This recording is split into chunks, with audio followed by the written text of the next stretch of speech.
it paranormal for me, Oh. what you think it is. Oh, I love this. This is great. Paranormal. Paranormal to me is, I think it's something that happens that you can't explain. Something that you yourself experience and you don't know what, there's no, let's say, logical explanation. It could be a feeling. But something inside you tells you it absolutely happened. It's different than a dream. It's in reality something happening. That's what it is to me. I don't know. No, that sounds good. Is that That's the very definition? What's the definition? Everybody has their own. What does the paranormal encompass for you? Exactly. Put it into, under that world? umbrella or in that circle.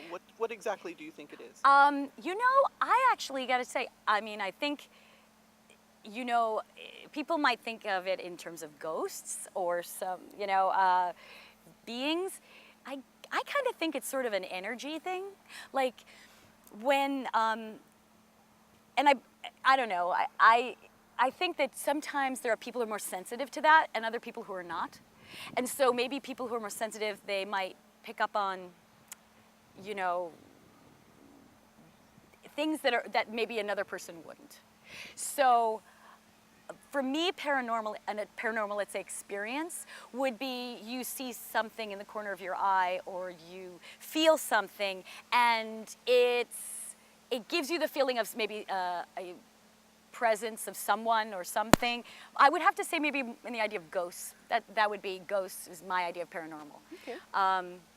Unexplainable feeling like somebody is in the room or there.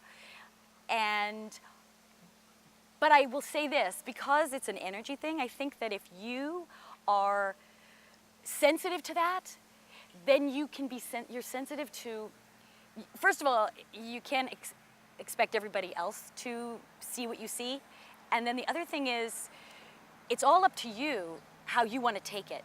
Because just because you feel like there's maybe a ghost or something happening doesn't mean that it's going to be after you or hurt you or anything. It is just a feeling, and I think it's really how you take it. So a person who's experiencing this, I think some people might have a hysterical reaction, and some people might be like, oh, this again, but it's just as legitimate. And now this is separate from like extraterrestrial things, okay, which I have to tell you, this is really funny. My husband and I were at a park here in this area. We were at a park and we were both there. We were walking our dog and we look up in the sky and there was a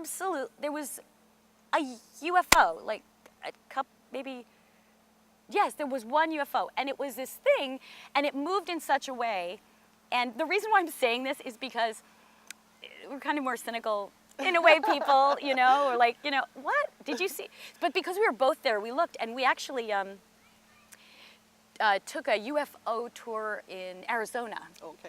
Because that was that's a place to do. If you're going to do a UFO tour, go to Arizona because the sky is beautiful and that's where you go. Right. So we went to Arizona and this woman who gave us the tour, she was a lovely woman. I can't remember her name right now, but it was fun. We brought the kids and we were like, checking it out. And she had these goggles that you use for night vision, right? So we're looking up in the sky and she explained how to see them and how to know what is a plane and what is something that you can't explain. UFO, unidentified flying object. To me that always meant alien, but now I understand. Now I'm an aficionado. So when my husband and I were in the park, we saw this and we both knew like it's got a weird color, it's moving in a weird way, it's moving, it's not traveling, it was kind of doing this kind of a thing. It looked like if there was a mountain, maybe a car that's going down the mountain, but coming in and out, and yet there was no mountain, it was the sky. So the only thing I can explain is UFO or something military that we don't want to know about. We'll keep it quiet. Yeah. So Keep it anyway, down. yeah. So that's my Interesting. thoughts. Wow. That would scare me. Yeah, yeah. It was. Well, see, that's the thing. To us, we weren't scared. We were like, oh, here we go. Okay. I guess we're just going to be invaded now. That's it. At least that's it. Independence Day. But it's about how you experience, right? Which brings me to the Amityville Part 2 film. Let's go.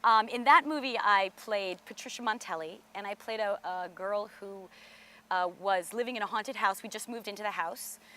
And I live with a family that has some kind of energy, talking about energy, an uptight angry energy starts off where things are not quite happy at the beginning.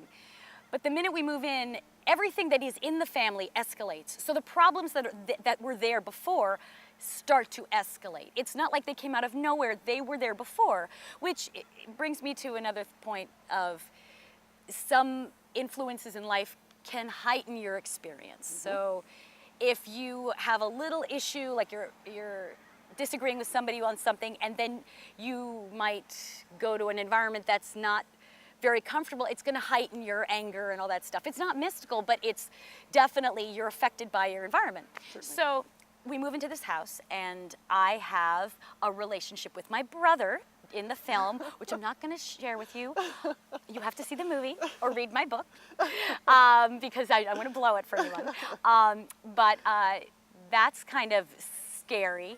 And people who have seen this film, and then I get murdered, and then I come back and haunt. So I am the ghost that haunts, which was really fun, by the way. It was really fun. I mean, when do you get to die and then come back and haunt?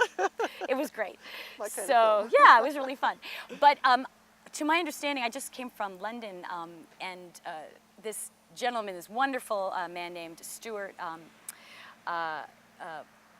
Morris, he has this art gallery place that he shows films, and he showed Amityville Part 2, and I hadn't seen it in a really long time. And so we were there, and he showed the film, and the thing that was interesting with the people who were sitting with me to see the film were terrified of the film. I mean, they were shaking when they were watching it. And it was, I think their experience of it was because maybe they were religious, or maybe they saw it at a young age, but it just got them. And they said to me it was as scary, or if not scarier, than The Exorcist, which was my film growing up. I mean, that was the film I saw that really scared me. So I was completely surprised that they were so afraid of this film. And when I saw it, I went, I get it. I get it. It is scary, and it has that eerie feeling. And the thing that I love about the film, which is one of the things I love about, the paranormal, is the unexplained. It's not clear cut, and that feeling of things happen, and you're saying to yourself, what does this have to do with anything? And it doesn't. I mean, you're watching it, but your subconscious gets it, and so the energy of the film, the tone of the film is very unsettling. Well, you can tell them, right? Well, no, in my humble opinion, the first Amityville was probably the worst. This was second to none. This was really well done. The third one was but this one was really well done. I don't know if it was different directors. I don't know if it was just a different storyline. I really liked the one that you did. I thought it was very good. People have said to me that they thought the second one was, they loved it the most. But they all had different directors. And also Dino De Laurentiis, he produced Amityville Part 2. So I know that he had a very much of an interest making sure that everything was very realistic, and he wanted the house to look as much like the Amityville house as possible. And they did a lot of research on the script, so I know that it was based on the Montelli family. So there was something that was true about it, so he really took care to make that real. I hear that Amityville Part 3 was a 3D, so maybe maybe the film and the scenes were geared to that.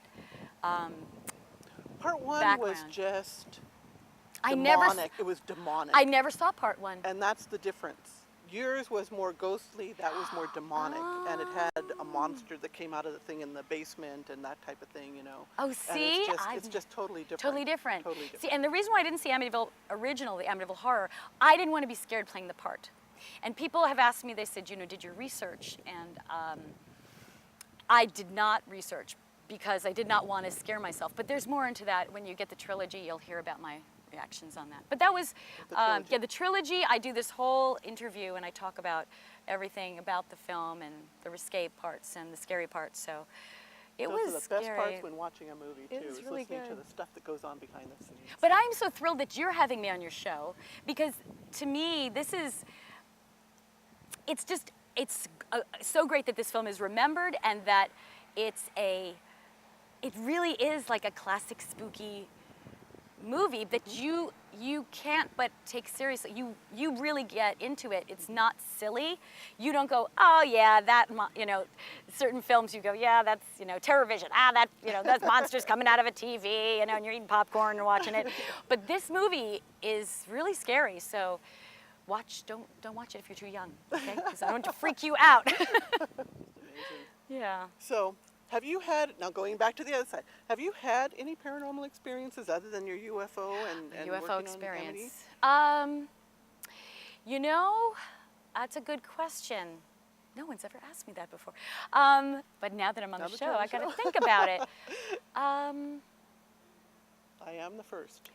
Yeah, let me think. Well, paranormal, I'm just trying to, I've not had any ghostly experiences that I can remember.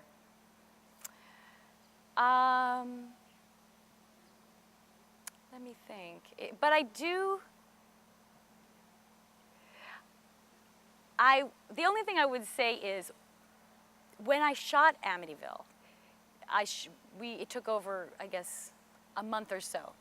And there was a time where we were on set and I was crying and screaming every day. So when I finished Amityville, I had a gray streak in my hair, a shock of gray, which is covered up. But yeah, so from that film, if I was to have any paranormal experience, I would have to say it was perhaps subliminal. Maybe I was so scared, or the screaming all the time that happened. Okay, flashback. Do you know who else had a streak like that on a movie? No, who? On Poltergeist. Jo Beth Williams had that after she came out of the whatever it was thing, that the afterlife or the dimension or whatever, when they pulled her Really? down, she had this weight. Really interesting. Now here's another great tidbit. Jo Beth Williams played my mom in a play when I was 15 at the No McCarter kidding. Theater. No We did a play, and she played my mom. And we did this play. It was called The Happy Journey from Camden to Trenton. We had 5 people or 6 people in it. It was a very small cast, and it was in this huge theater, and we did it for maybe a month. So she got to play my mom. So that's kind of What a small world. Everybody knows each other. Her and Kim Darby and him, Yeah. God. Yeah, Oh, that's great. Yeah, it's interesting.